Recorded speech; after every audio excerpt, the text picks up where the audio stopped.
And welcome to the Go Earn It podcast. I'm your host, Shane Sparks. It is episode number 6. And I love this guy because this guy was a monster in the top position. What a career.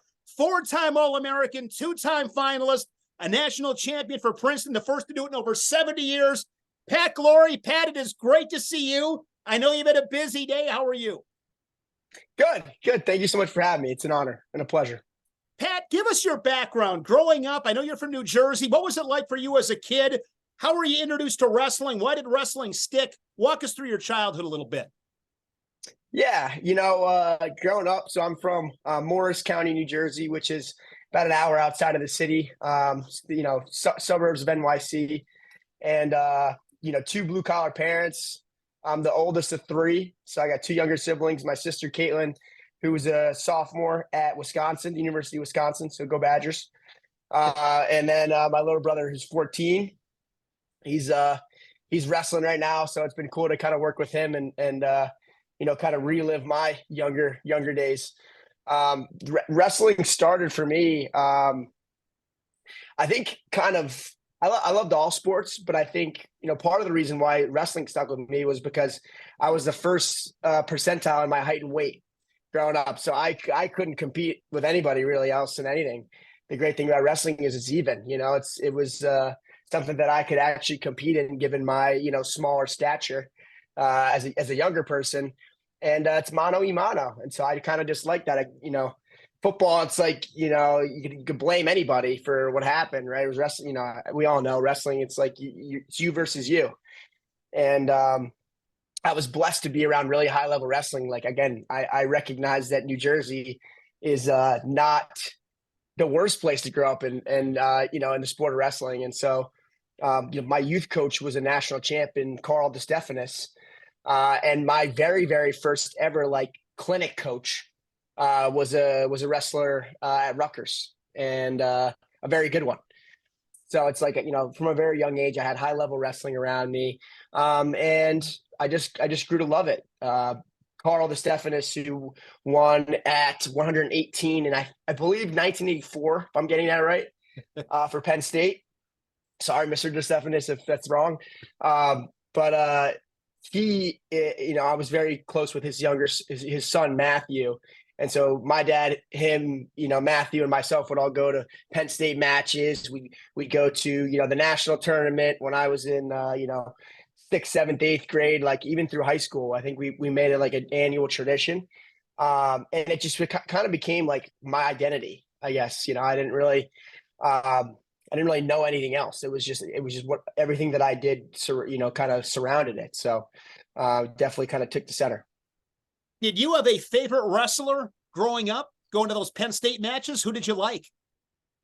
Yeah, I love the whole Penn State team, but I think the guys that really stick out for me, and I used to go to Penn State camp too, so I felt like I knew these guys personally because I was around them and got to see them throwing dodgeballs around. Obviously David Taylor. I think, I watched the first ever national tournament I went to was the year after he lost to Bubba Jenkins. And so that was cool to kind of see him break through.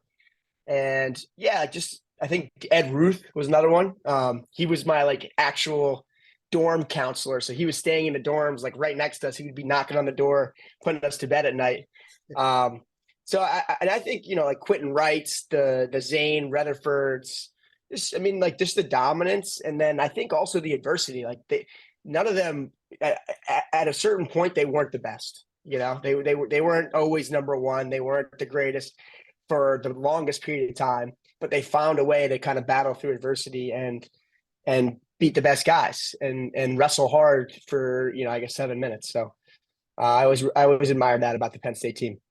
Man, was there a time when you were at a national tournament when you realized I want to do this? When did you realize I want to be excellent? I want to be special. I want to make my mark on this sport.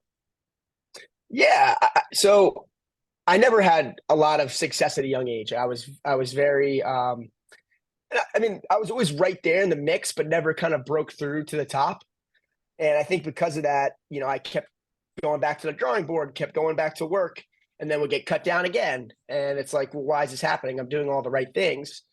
And I think the biggest thing for me was the mental adjustment and kind of believing that I was capable of doing it and just buying in to what I was doing. Which is, a lot harder than it seems. So I think, I would say that was probably around my going into my freshman year of high school, maybe like the end of my 8th grade year. So I had never won the state championships. I took second 3 times going into my freshman year of high school. Never won a state championship. So, and I took third a couple of times. I took 7th one year. And so going into high school, all I wanted to do was win a state championship. My freshman year, I made it to the finals, lost to one of my good friends now, Gerard Angelo, who I wrestled, I think 7 or 8 times that year. And we joke about it now, but it's gonna be crazy. And then sophomore year, lost again. So that's 5 times I had lost in the state finals and never won going into my junior year of high school when I was ranked pretty high in the country at that point, I believe top 10. And so, I think it was all humbling. There's always something to achieve. There was always something I could be better at. Man, that's incredible. I love doing these interviews because, this stuff, I had no idea that it was, when I think about Patrick Lorre, I'm thinking about all you look at your Princeton accolades. You got to scroll down because there's so many of them. At a young age, heading into high school, that middle school age, from a mental standpoint, because I know it's different as you mature, but when you look at that part of your life, what got you past it? Like looking back on it now, 10 years later, what are some things that really helped you develop mentally? Yeah, I think my parents, I have to give them a lot of credit because my mom, she works in New York City. So she, drives into the city every day trying to, provide for us and do the best she can. And my dad, he was driving me around to practice all the time. He was making a lot of sacrifices in his own life to, have me do the best I can, take me to tournaments, take me to Pennsylvania to go wrestle guys at, dark nights or wherever it would be. Right. It was the sacrifice, obviously. I think I have to credit a lot to that. And I think just mentally, I started going to see a sports psychologist. So I give him a lot of credit as well. And just in kinds of like almost training your mind to like know what to think about. I think it's like we train our bodies and when we lift or work out, and we train our technical abilities when we're working on technique and drilling.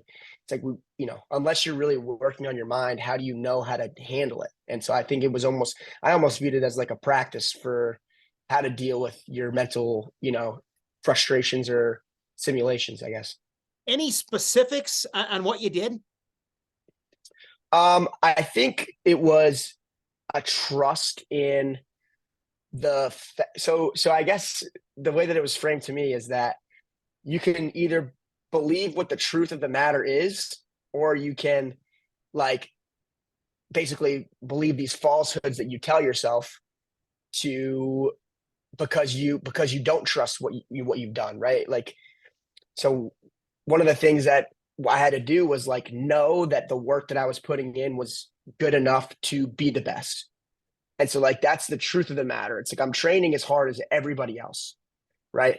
I'm training as hard as the Joey McKenna's, as the David McFadden's, as all the guys that I was in, the club room with every day. I was like, I'm doing the same exact thing as them. That's the truth. So I'm doing the same work as them. So then what's holding me back is the thoughts that I'm telling myself prior to the match, those negative what ifs and the things that are kind of out of your control. Right. And I think I let them consume me and almost like zap me of my energy because I was so afraid of not achieving my goals that I didn't trust myself to go out and do them, if that makes sense. And so I think just like, instead of thinking of those what ifs, like being them, like acknowledging them, like knowing that they're there and just changing that thought process. Like right away, okay, I'm thinking of the outcome. I'm thinking of what is my girlfriend going to think? What are my parents going to think? Whatever the case may be about after, but I'm not thinking about what's going to happen in the match. So I turned to kind of like hand fighting, right? Or like putting like 3 things in a checklist that you can just go out and achieve, like tangible things that you can go and do that are not like, oh, I want to score this exact specific way, but more like I want to shoot more singles than high crotches, or like, that's what I'm going to focus on. Or like, I'm going to focus on doing this in the hand fight, digging more underhooks, whatever it was. And just focusing on scoring more points, just always thinking about how I could score the next point as opposed to thinking about anything else. That was kind of like how I got through it, I guess. Yeah. So your junior year, you get to the top of the podium, win your first of two New Jersey State Championships. After being so close at different tournaments, coming up through the ranks, what was it like to finally get it done, get your arm raised or a state champion? That must have been a pretty incredible night for you. Yeah, it was. I mean, so, anyone that's been to Boardwalk Hall in Atlantic City, New Jersey, it's like, there's nothing like that feeling. Kids work their whole lives for it. Some kids never achieve it. And you walk out of Boardwalk Hall, like, you recognize what you've accomplished and how hard it is. It's just like the Nationals, really. It's very similar, right? Like, it's so hard to achieve that feat that, for me, I was just like thankful that it just almost took a weight off my shoulders. It's like, okay, now I can truly, just go out there and be myself and trust that, like, it's done. Like, I did it. Like, like, now the sky's the limit. There's no barrier there that's kind of like blocking me in mentally or whatever the case may be. It was kind of very freeing moment, and yeah, definitely enjoyed it for sure. Who did you beat to win those New Jersey State titles? Yeah, so my junior year, I wrestled another guy who I grew up training with, which is like crazy. All the guys that I wrestled in the state championships were all guys that, like, I grew up, from third grade on wrestling with. Jojo Aragona, who he wrestled at Rutgers for a few years, and I think he was at Campbell, graduated from Campbell last year. Yeah, still keep in touch. Good friend of mine. He wrestled at Pope John, and he wound up winning the state championship the next year. And my senior year, I wrestled Joe Heilman, we all know the Heilman family.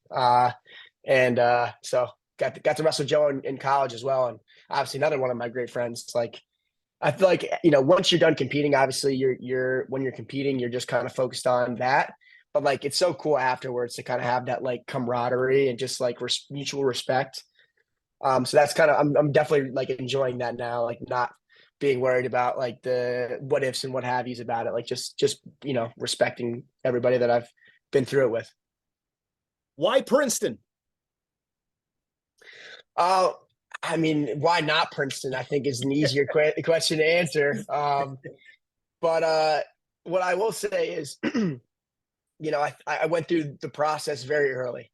I wanted to make the right decision, and I was very blessed to, like, have a family that, like, cared about my future enough to, like, say, hey, we're gonna start taking trips early. So I was, like, going on unofficial visits, like, at a lot of places, like, freshman, sophomore year, just to get a sense of, like, what was out there, what the campuses look like, get around the team, see, and understand the team culture, because that obviously was really important to me.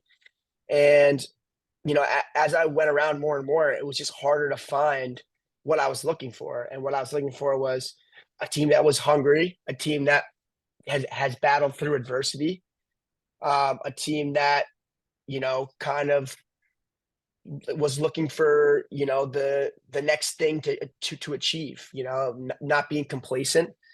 And then the best academic school I possibly could. And it's the #1 school in the world.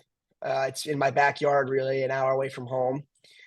And all my teammates are my best friends, and I would never go back and change it, for the world. Yeah, just trying to make the most of this Princeton degree now. There's a lot of heat on your shoulders when you got one of them. So, just trying to continue to work and, keep the things that I learned from school going.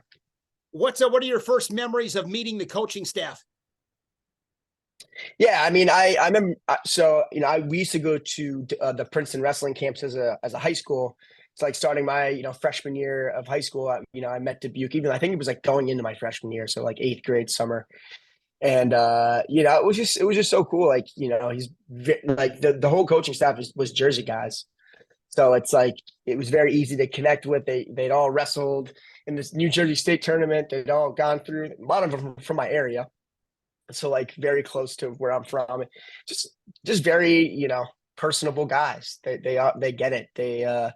And they, again, any coach is going to respect someone who wants to come in and do the work. And, I was really excited to like show off a little bit, like, oh, I want to show these college coaches how good I am.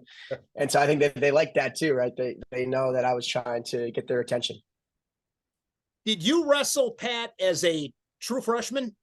Did you have a gap year in there, or is it right from high school right to true freshman?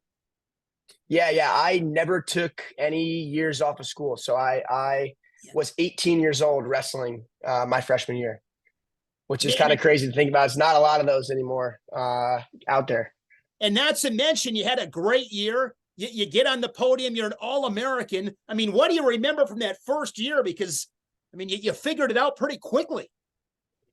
Yeah. I had a lot of momentum going in from my senior year. Like I wrestled in the Beat the Streets event and wrestled Gavin Teasdale in kind of our like third match of that year, and wound up knocking him off and wrestled really well. And I think that just kind of lit me on fire. I was ready to go. I was ready to get down to school. The coaches were there, all excited and pumped up and ready to go. So as well as a couple alumni, which was also very cool to see, like the alumni coming back and like supporting someone who hadn't even stepped foot on campus yet. And so I think that whole year was just about getting better, because I knew there was so much to learn. Like, it's funny. It's like, it's almost impossible to like get everything ironed out by March of your freshman year.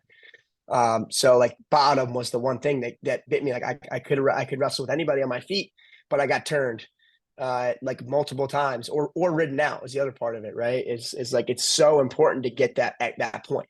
That point needs to be automatic. It needs to be every time. It can't be the one match you get ridden out is the one match that point goes the opposite way and is the reason you lose. So I think you've watched a lot of the matches that I lost that year. It was, I got turned or I got ridden out. And so, I was like, okay, that's really good. That's not like bad news, So I think going into my sophomore year, I was like, all right, let's iron this bottom stuff out, and we're gonna be dangerous. I think looking at the wrestling success, that in itself is impressive. But again, you're at Princeton. I mean, you're a freshman at Princeton. There's adjustments there. How did you attack? And I'm assuming you did it in high school as well, because you're at Princeton, attacking academics. Yeah. I think, I think it started at a young age, right? My mom was very, very academic focused, right? She had the whole student first, athlete second mentality, where, I would get punished for, missing assignments, right? I wouldn't be able to go to practice, right? It's a privilege. So like little things like that, I think just like from a young age kind of taught me like, hey, like prioritize life first. And so, even like, so I went to a private school, they were very strict, with academics and stuff. I couldn't get away with anything, right? It's like, you got to do the work. And so I think it just teaches you how to manage your free time better. That being said, my freshman year at Princeton was the hardest experience that I've had to go to, like academically and just like mentally. Lots of hard classes, lots of them like packed into those 2 semesters. And so, yeah, I think if you get through freshman year, like you're the trajectory is up from there at Princeton, because you can talk to any of the alumni, they'll probably tell you the same thing. The freshman year is definitely tough. So we talked to the freshmen a lot of times, like, you're gonna get through it. It's just one of those things. It's like a rite of passage. There's the writing seminar you got to do. There's all kinds of like prereqs you got to do for your major. So it's a lot of work, and takes an adjustment for sure. When did you get your top game mentality? Yeah. I think working. So I went to Buxton's growing up, like that from middle school on. And so many phenomenal wrestlers and All-Americans and state champs, national champs, even national finalists, what have you, went through that room as I was growing up, like as I was going through the club scene, as a middle schooler and stuff. So I think a lot of what I learned just as a baseline was from going to practice there, like working with Buxton and with Mario Mason, who was there at the time, was like a big top guy, and big on his feet as well. And I think just like the biggest thing that I learned from that was just getting continuous pressure forward, like using your legs to get the guy, get weight on the guy's hands. because it's so hard. And especially like now that I'm like, doing clinics and coaching a little bit, it's like the hardest thing for people to do is like get that pressure properly, but like once you get that feel, it's, the best top guys, they're the ones that create that and maintain that pressure for the entire 7 minutes. You'll see guys with, 6 minutes of routing time. Like that's, it's a testament to how much pressure they're getting forward on the guy's hands. When you look back at that freshman year, you were sixth, I believe, going off my memory, as an All-American. What was the most critical in that success early on in your career that really you think kind of helped launch you for what would come down the road? Yeah, I think those losses, I really think it was like the adversity that I had to battle through to like to get a win. Like winning anything was hard, so like even just winning, for example, the Tri-County, which is like my youth, the Tri-County Youth Wrestling League in New Jersey was one of the hardest tournaments to win. If you're from that area in New Jersey, you remember how hard the Tri-County Youth Wrestling League was. I could never win. I didn't win until I think my 6th grade year. For 3 years, I couldn't win it, and I was trying so hard. But the kids were so good. And so it's just like the sport of wrestling was so hard for me at such a young age that it's like you just got to kind of figure it out and keep pushing. And I got a lot of good people around me that kind of continue to pump confidence, and not negativity into my head. So I think that had a lot to do with it as well. This is where, Pat, your career gets interesting times 10. You come into your sophomore year, you're undefeated. You're going to be the number 2 seed at the national tournament, and COVID strikes. I mean, such a crazy time in history. What do you remember from that? I mean, I got to believe you were devastated along with so many people. Yeah, I was so excited. I believe I was undefeated that year. 24-0, I believe. Yeah, which was exciting. It's funny, like if I had won one match at that national tournament, I would have had 100 wins in college, which is crazy. I think about that too, and also other matches I didn't wrestle. But I think that year there was a lot of good things. Like I fixed a lot of what I was worried about fixing from my freshman year. I think the bottom work was very beneficial in the spring and in the fall, summertime of that following year. And so I think that, yeah, going into the EIWAs is confident, got a nice win. And then, there's that week off, and that week off, you just get so excited. You're going to go wrestle at the Mercedes-Benz, or what is it? US Bank, right? US Bank in Minneapolis. Right. US Bank. And it's a big football stadium. And there's talk about how they're going to separate the mats and like how it's going to be a little bit different than like, the year past, and how many more people were going to be there and how exciting it was going to be. And we wrestled on a football field, just like everything. Like it was just like a lot of buildup. And no one was really talking about COVID. It was kind of like it was there, but like no one really was kind of talking about it. And then the NCAA starts talking about March Madness, and I think it all started with like the NBA and like maybe some other like sports, and I think honestly just the whole world, right? I mean, it just kind of all happened very, very quickly. So I remember Thursday was this. It was we were supposed to leave for the NCAA tournament the following Tuesday, and I had wrestled in the morning to try to get some weight off, and I broke my nose. So I had a big broken black and blue nose and a black eye. And I was just thinking to myself, this is going to look awesome at the NCAA tournament. And by noon that day, everything, like we were actually like told to go home, like leave campus and pack up all your stuff. And you're supposed to be home by Thursday at noon. So it was crazy. People were trying to get flights. People were trying, half the people that go to Princeton are international students. So it was hectic. It was very, very crazy. And I went from cutting weight to eating, St. Patrick's Day meal at my house with my family. A few days later, like while the tournament would have been going on, which is crazy. Man. And then the next year. So, I mean, sounds like you were old. I mean, I'm obviously disappointed, but it sounds like it didn't keep you down for too long. I mean, was just a perspective thing?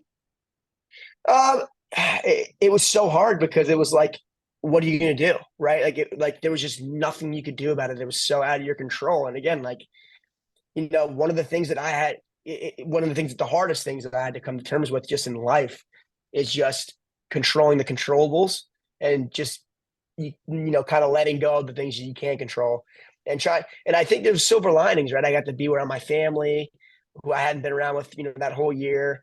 There was little things that kind of made it okay. Eating definitely helped, right? So, being able to have a nice home cooked meal all the time. But I think it was just about like doing the next best thing. So that the immediate thought was like, I also had school, so I finished up school, but like, what are we going to do next year? Right. When how are we going to set ourselves up for like, what's next? And so figuring out a way to get back together and train when that opportunity presented itself was, I think, where my whole team's head was at. So the next year, the 2020-2021 season, the Ivies don't wrestle. Did you ever consider leaving Princeton? No. What I had to consider was whether I wanted to take a year off of Princeton or whether I wanted to stay at Princeton during that year where Ivy League athletics were disallowed because they didn't allow the students to be on campus. So all the classes were virtual. And because of that, the Ivy League said, we're not going to do athletics, given that we're not bringing anyone back to campus.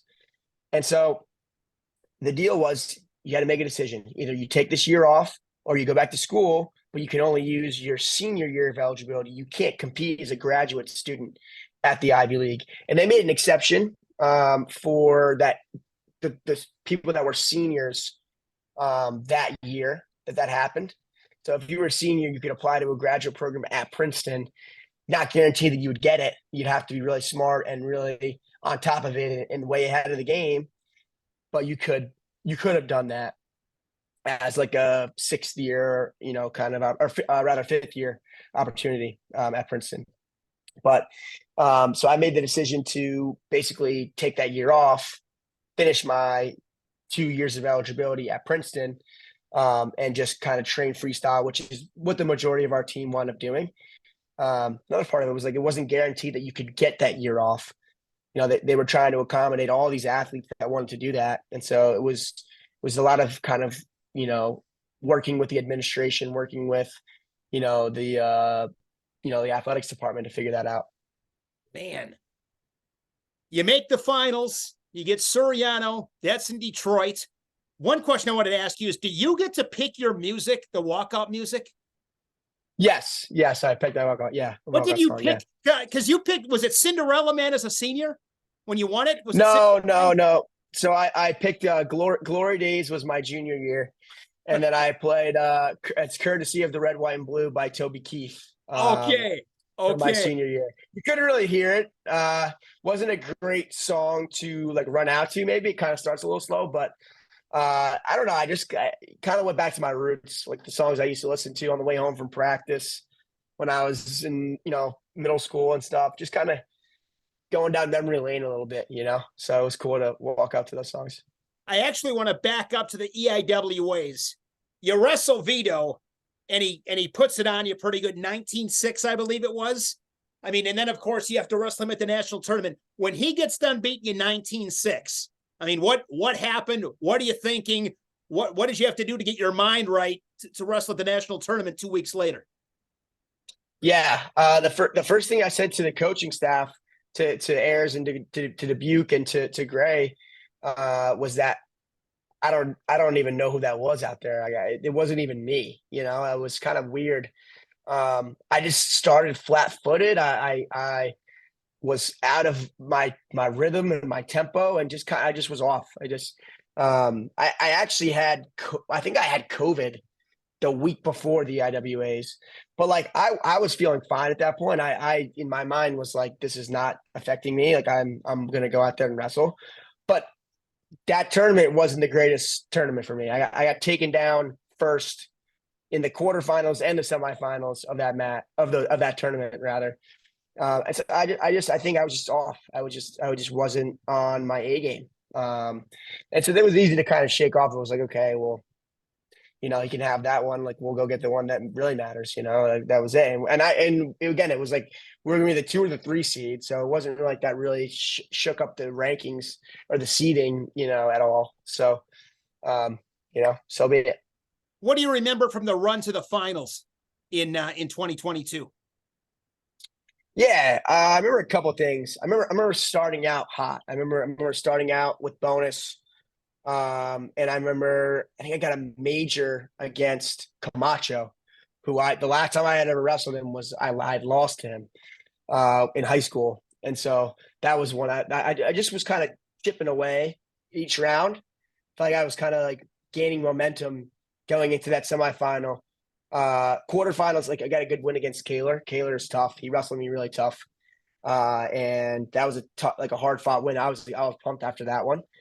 And then it's Friday night, so you got a little bit of time off, and it was nice. I got like a nice nap in, nice hot shower, some food, and got ready to go. And so going into Friday night, I was a little bit worried about my weight, I would say, but you can't think about that. So I was just like, I will deal with that later. If I got to stay up till midnight, I'll stay up till midnight. But job number one is making it to this national championship match, and I wanted to go out and just kind of get back to what I did the first time we wrestled that year in the dual meet. I wrestled really well in that dual meet, and it was just about being the aggressor and not being too flustered and giving up points.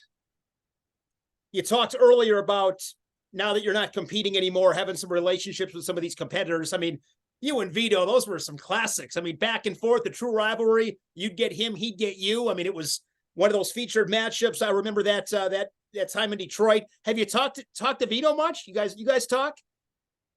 I honestly, I don't have a super personal relationship with him, but I think that one of the things that I love about Vito is that he is never disrespectful.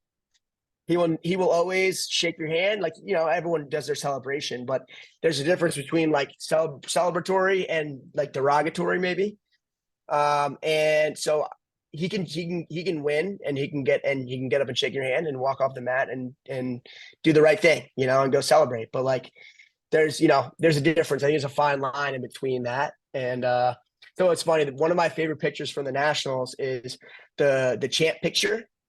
And it's like all the lightweights taking a knee, and I had said something, and everyone was kind of chuckling. It was Vito.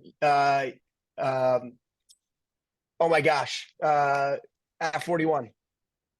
At 41 in 2022. No. I'm thinking about the champ picture in 2023. Alirez. I couldn't think of Alirez. Oh, Alirez. Okay. I got confused from Northern Colorado. And Yanni, we're all kind of just chuckling in the picture. So that was cool. So yeah. So in terms of that, like, if I ever see him, I'll say hello and talk. I'm sure we'll go down memory lane at one point. But like I'm about wrestling and leaving the wrestling on the mat and having, I like to go down memory lane with these guys, in the future. So yeah. When you were getting ready to run down the carpet onto the race stage before that final match in 2022, what are your final thoughts at that time before you had that match with Soriano? Yeah, I think that it was tough because it was the first match. I would have liked to get a little bit of a better warm up in. So I was thinking about that a little bit. I was like, I didn't get my same warm up in. But it was amazing. Like the walkout, I sprinted. So I remember my senior year, I told myself I'm going to walk as slow as possible and I'm going to enjoy this because I had sprinted out my junior year and got right up on stage and got ready to wrestle when, I would have liked to take it in a little bit more and enjoy it. But that being said, just try to treat it as any other match, which is hard. It's hard to do. But yeah, just kind of let the emotions go and just be very empirical and be focused on, attacking and the same exact things you were focused on the past 5 rounds, whatever it was, 4 rounds. What was something, Pat, from that experience in 2022? Experience is so important. What's something that you have to experience to really understand wrestling for a Division I national title? Yeah, I think it's just the eyes. I think it's the eyes. It's like letting those eyes be not seen is tough. Like you can be in the semifinals and there's 6 mats going, but you got one mat and everyone that came out for this tournament watching it and more on ESPN, right? It's like the reality, right? The amount of sheer people watching. And you can't help but think about the outcome. You can't help but think about, what's going to happen if I don't achieve my goal. And so I think that was the hardest thing. It goes back to, right, controlling your mental and controlling those emotions was difficult for me. And I think what I learned about myself, or I guess what I learned in general, was that like just having those experiences is so important. Like you learn so much just from having that one time. So I'm actually really blessed that I had that opportunity, because who knows what would have happened in my senior year if I hadn't made it to that point and hadn't been on that stage, if I would have been prepared or if I would have been ready to experience that. In wrestling, in any sport for that matter, you don't have to be the number 1 seed. You don't have to be the conference champion. You don't have to be the national champion. It's literally got to win 5 matches. And we all know that tournament can be, you don't know what's going to happen. Case in point, 125 pounds in 2023. You got Spencer Lee going for 4. How often did you think about Spencer Lee that season? If any 125 pounder that wrestled during his tenure said that they weren't always thinking about Spencer Lee, then they probably didn't win a lot of matches because there was one person that you had to take down. And that's what I admire so much about Spencer Lee, was that being the top dog for that long is the hardest thing that you can do, right? There's a reason that there's so many people trying to get him, is because he's the guy. He's the guy, right? Ramos talked about it. He wasn't thinking about me. He was thinking about Spencer Lee, right? Because you have a 3-time national champ. That's 3 more national championships than anybody else has. And so they want one, and that's what they got to beat to get it. And, I think that being said, it was something that I've been worried about since my freshman year. I've been at his weight class, all 3 of the, all 3 of the years that I competed. I would have had to wrestle him, or all 4 of the years rather, except for my junior year. And so, it was something that we had game planned for, that we had, prepared for. But I think, it's just about whoever is across me. You can't control that, right? One of those things, you can't control who's the person that's across from you. You can only control if you're prepared for it. What were you thinking? I mean, when he lost? Yeah, it's a funny story actually. So I was out of the arena at that point. I was brought into the room to do my press conference, and one of the NJ.com reporters, who I actually know pretty well just through growing up, he was like, his name's Bill Evans. He was like, hey, kind of in the middle of the press conference, was like, hey, I don't know if you know this, but you're not wrestling Spencer Lee. And he had mentioned prior that it was a close match and that it wasn't set in stone that it would be Spencer Lee, which at that point I was like, okay, I still got to beat somebody. Yeah. I still got to be a really good wrestler in Matt Ramos. It's okay. So the game plan changes a little bit, but like my mentality and what I'm trying to accomplish doesn't change. And there's still somebody in the way of me achieving my goal. And so nothing really was different. I think obviously I understood the severity of it. Like I understood that it must have been devastating for Spencer Lee. But I was just kind of focused on myself. I had to be focused on myself, and that's the reality. And you got to be selfish in those situations. Yeah. What is the most memorable thing from winning a national title? What's something, Pat, that you find yourself, when your mind goes back there, what's something you think about?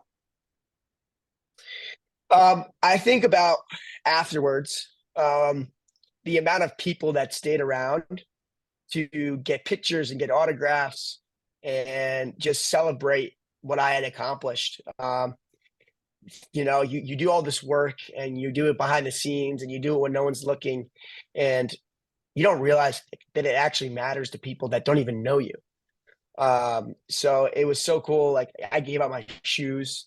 I gave my headgear away. I gave it all away. I was just so grateful that people were were there to stick around. And even when I got back, the whole Princeton youth wrestling community, PWC, they all came with signs and all kinds of energy just for us being back and celebrating what had happened. So you don't know what you got until it happens.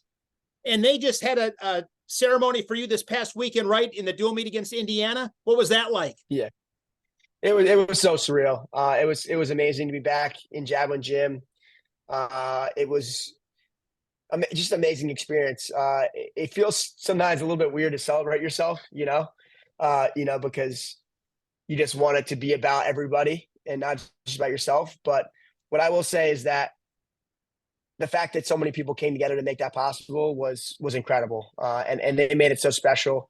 The videos, the kind of just amenities around it, the banner, it just looks incredible. And it's more than I could have ever imagined it being. You get choked up? Yeah, a little bit. My dad cried. I was trying not to cry. I'm not a good crier. So if I do cry, it's waterworks, so, but my dad said he was crying a little bit, and I'm sure that, there was some emotion for sure. So you're not wrestling competitively anymore, correct? Yeah. Yep. I'm at this point working full-time job. So you're on Wall Street, correct? I do. I work. It's not on Wall Street, but it's the business of what you would consider Wall Street to be. Yes. Yeah. I don't technically work on Wall Street. Yeah. What do you do? I'm in the sales and trading business. So the public markets. I'm a bond salesman. So it's something that I've always been interested in. My mom is attached to this business. So I've always been kind of interested in what she does. And I think from there, just kind of stemmed my interest in macroeconomics, finance, obviously in general. It's what I studied at school. I've always kind of had this, kind of side hustle, maybe I guess you can call it, of trying to learn about, markets, learn about, what's going on in the world and keeping up with current events. And I think it's all connected, and it's really cool to see kind of how like this interest has stemmed from a young age all the way up through what I studied in college and now into my professional life. A lot of people that I am working with and connected to, are also connected to my mom, which is really cool. It's kind of a cool situation. Where do you see yourself in 20 years? That's a great question. I'm kind of focused on the next two at this point, and then seeing, where it takes me. But I just want to be someone who gives back. I think that's something that, you realize how selfish you become when you're just training all the time. So I think, I'm taking this time to really prioritize other people, and prioritize my family, prioritize, my friends and the people that have, stuck around me through it all. And I think the sport of wrestling too, I think I'm just trying to be involved in whatever capacity that I can, that, within the time constraints of, a 12-hour, workday. So it's just, trying to do the best I can, trying to be the man I've always wanted to be. And just, do the next best thing. You're coaching at NYU right now. What's this experience been like for you? And what do you hope is the biggest impact that you have on these young men? Yeah, it's been going great. I actually came from practice today. So part of the reason why I had to do this so late. But what I will say is it's very similar to Princeton. Just the kind of the team culture, the atmosphere, the desire to be better, to just strive to be better in all facets of life. These guys are doing, the reason why they have practice so late is because they got class up until 6 p.m. Some guys are coming in at 6:30 because they have class until then. It's very, similar to the kind of the constraints that you have, at an Ivy League institution. So I think it's another part of it is like they're not forced to do it. They're not on scholarship. They're just doing it because they love the sport and because they want to push themselves to be great. And that's, again, Princeton is the same way. Like those guys at Princeton, they have no financial, or any, for that matter, reason to wrestle. anyone can quit and they can still graduate with a Princeton degree. That's part of the risk that the coaches take when they recruit you, right? There's a reason that not a lot of kids quit. And if they do, they stick around, as alumni and give back. So, I think there's a lot of similarities there for sure. And they're getting a lot better every day. Few more for you, Pat. This has been great. Do you have a conversation with either Chris Ayers or Joe Dubuque, like most impactful conversation that came at a particular time that really maybe helped steer your path a certain way? I can't say it was any one particular conversation. What I will say is Coach Ayers, and I really got to say all three coaches, but I think Coach Ayers first and foremost, because he really had and started this trajectory and this culture that, Princeton wrestling is now, at the, in the middle of, is that I bought into what was going on. I really wanted to do what he said was possible. And, that just kind of took precedent over everything. And I knew that he knew that. I think I knew that Coach Ayers had my back and that he recognized that, like, he honestly was just trying to, be the opposite of, anytime I was getting down, he'd pick me up, kind of thing. And Dubuque, same way. They're just trying to make me feel good. A lot of times I'd be cutting weight or feeling bad or, whatever the case may be. They're just trying to lighten the mood. And there's no really anything you could say about it. We all know what the goals are and how hard we're working for it. It's like almost taking the stress off of it and just making it, more familial and less work, making the work more fun. How tough was it staying at 125? It was hard. In hindsight, I definitely could have been a little bit better about, my choices, maybe my life choices in terms of like eating and, what I was putting into my body. But I think, too, it's a whole lifestyle change that you have to make. And it's not easy when you have people going to dining halls and you have ice cream and, you want to, indulge with everyone else. Right. And I think I did it because, it's something that I had set out to do. And not only myself, but I think my teammates, I think I promised them that I was going to do this, and I affected a lot of other people's decisions in terms of what weight they wanted to go because of that. And so, I just, at the end of the day, I had to do it. And once I made the decision to be like, okay, I'm not playing around anymore. This is not something that I can just pick and choose. It's something that I am doing. It made it a lot easier to just buckle down and do it. What would you eat? I mean, when you were doing things right, what did you eat? When did you eat? So the dining hall situation is tricky at Princeton.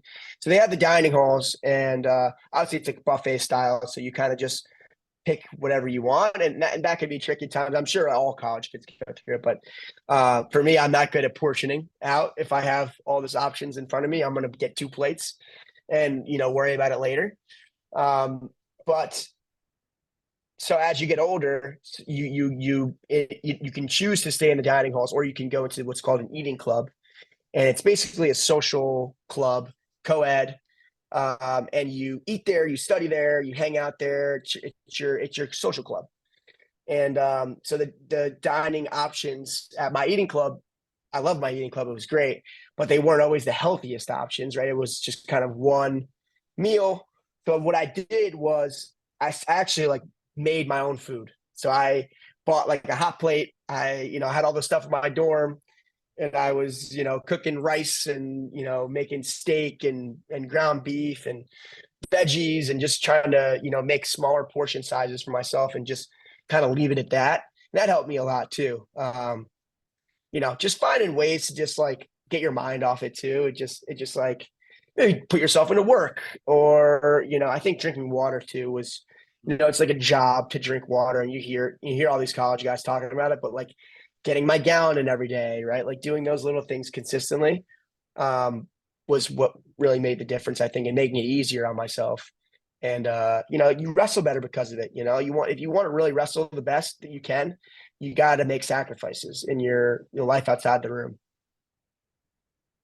If you could go on a trip cross country, I ask this to everybody, 3 people, dead or alive, people you've met, haven't met, you're going cross country, you and 3 other people, who you taking along? Who am I taking along? Me and 3 other people. Man, that's tricky. 3 people. I'm going to hurt a lot of people picking just 3, man. Let's see. I'll say my 2 siblings, and I have to pick between my mom and my dad. I'll pick my mom. Sorry, Dad. Oh, that's good stuff. That's awesome. Last question for you. Do you have a coach's corner story that'll always stand out, whatever it might be, with Coach Ayers and Coach Dubuque? You got one that stands out? Yeah, I mean, there's so many. There's so many. I mean, even Coach Dre, I think, is a character in the corner. I forget exactly what match this was. So I'll tell a Dubuque corner story real quick. So it's not even just one corner story, because it was almost like every time in the corner. But like anytime there was a controversial call, or if he was very adamant about something, he gives the big foot stomp. So there's 5'4" Dubuque stomping and yelling at the refs, and that always fired me up. That always got me going. And he put a lot of energy into that stomp, and he really made people know that he was pissed, with that stomp. So that was always awesome. And then I think one time, I forget if it was the national tournament or when it was. It was a big tournament, maybe the finals of a big tournament. And I look over in the corner, and Ayers is behind the chair, like hiding behind the chair, like popping up. Like you just see his head popping up, and then like just going back down, like hiding behind the chair. So it just shows you how much they care. I think that was something that I got out of that, right? It's like, this guy's more nervous than I am for me, it's like, it's crazy to think about, and see that. So, man, well, good stuff. Pat, congratulations on a great wrestling career. You're doing big things right now, and just really appreciate the time. I know you've had a super long day. It is late, and the fact that you agreed to do this, still just really appreciate it. And looking forward to crossing paths, but thanks again. Yeah, absolutely. And seriously, it's a great honor to be on your podcast, Shane. You're a great guy, and you really are an ambassador of the sport of wrestling. And so, from all of us, thank you for prioritizing us. We'll do it again. Yeah, absolutely.